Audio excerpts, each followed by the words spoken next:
Assalamualaikum warahmatullahi wabarakatuh. Perkenalkan, nama saya Zulfiah dari kelas 4A. Di sini saya akan membuat video mengenai video YouTube dengan link yang telah dibagikan dengan mata kuliah Hukum Laut Internasional, dosen pengampu Sintong Aryan KPA SHM.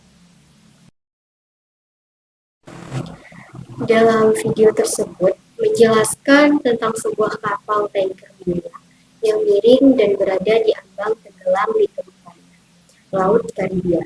Krisis minyak yang berkembang di wilayah ini juga disorot. Video ini menguraikan risiko lingkungan yang signifikan dan upaya yang dilakukan untuk mencegah bencana yang lebih lanjut. Dalam hukum laut internasional, terdapat beberapa konvensi internasional yang penting dan sering dijadikan acuan. Beberapa konvensi itu mungkin akan saya jelaskan lebih lanjut. Yang pertama itu Konvensi PBB tentang Hukum Laut Internasional atau yang sering dikenal itu sebagai AUKUS 1982. Ini merupakan konvensi utama yang mengatur berbagai aspek hukum laut, termasuk hak kedaulatan negara di zona ekonomi eksklusif atau ZEE, landas kontinen, dan laut lepas. AUKUS juga menetapkan aturan tentang perlindungan lingkungan laut dan penyelesaian sengketa maritim lainnya. Lalu yang kedua itu tentang Konvensi Pencemaran Laut oleh Pembuangan Limbah dan Zat lain. Konvensi ini mengatur tentang pembuangan limbah ke laut yang bertujuan untuk mencegah dan mengurangi polusi laut dari kegiatan manusia. Lalu yang ketiga itu ada Konvensi MARPOL. Ini merupakan singkatan dari International Convention for the Prevention of Pollution from Sea. Konvensi ini itu mengatur pencegahan pencemaran laut oleh kapal, termasuk polusi minyak, bahan kimia berbahaya, dan limbah. Lalu yang keempat itu ada Konvensi Internasional untuk Keselamatan di Kehidupan Laut. Konvensi ini mengatur standar keselamatan untuk kapal-kapal di laut, termasuk desain, peralatan, operasi, dan pelatihan untuk mencegah kecelakaan, kehilangan nyawa di laut. Lalu yang kelima itu mengenai Konvensi Internasional tentang Pencarian dan Penyelamatan Maritim. Konvensi ini mengatur bertujuan untuk membangun sistem internasional untuk pencarian dan penyelamatan di laut, mengkoordinasikan upaya penyelamatan antar negara. Yang keenam itu ada Konvensi Basel tentang pengendalian perpindahan batas limbah berbahaya dan pembuangannya. Meskipun tidak eksklusif tentang hukum laut, konvensi ini relevan mengatur karena perpindahan limbah berbahaya yang bisa mencemari laut sendiri. Lalu yang ketujuh ada Konvensi tentang keanekaragaman, termasuk dalam Konvensi Lingkungan Global yang mencakup perlindungan ekosistem laut dan sumber daya hayati di laut. Konvensi yang telah saya sebutkan tadi itu saling melengkapi dan mengatur dalam berbagai aspek penggunaan dan perlindungan laut, serta penyelesaian sengketa yang mungkin timbul di perairan laut internasional.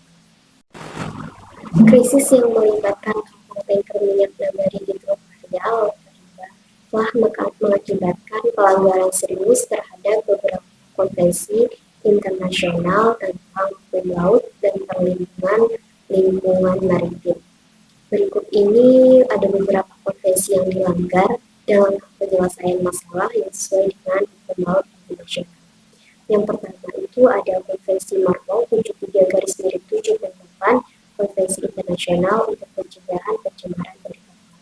Pelanggarannya itu konvensi ini mengatur pencegahan polusi dari kapal, mencakup regulasi ketat mengenai pencegahan tumpahan minyak di laut.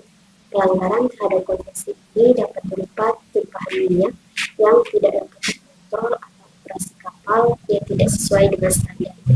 Dalam kasus nabari ini, kapal yang tidak terawat dengan baik dan berisiko bocor tinggi berpotensi menyebabkan pencemaran besar-besaran melanggar ketentuan tentang pencegahan pencemaran minyak dari kapal. Kondisi kapal yang buruk dan kurangnya tindakan preventif jelas menunjukkan pelanggaran serius terhadap regulasi yang diatur oleh negara. Lalu penyelesaiannya itu negara-negara yang terlibat, terutama Venezuela sebagai negara pemilik kapal, harus memastikan kapal-kapal mereka mematuhi standar keselamatan dan perawatan yang ditetapkan oleh mereka. Ini mencakup inspeksi dan pemeliharaan rutin untuk mencegah kerusakan yang dapat menyebabkan pencemaran.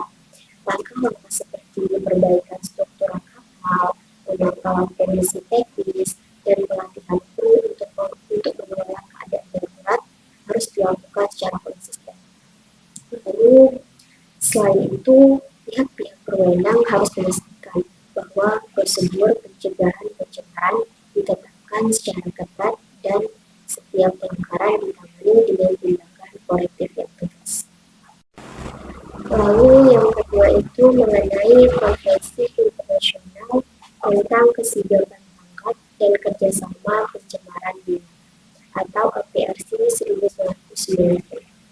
Pelanggarannya itu kurangnya tanggapan secara segera dan kerjasama internasional dalam menangani risiko kebocoran minyak dari Nabarima, menunjukkan pelanggaran terhadap kewajiban untuk siap siaga dan tanggap terhadap insiden pencemaran minyak. Konvensi ini mengharuskan negara-negara anggota untuk memiliki rencana kesigapan dan tanggap darurat yang efektif.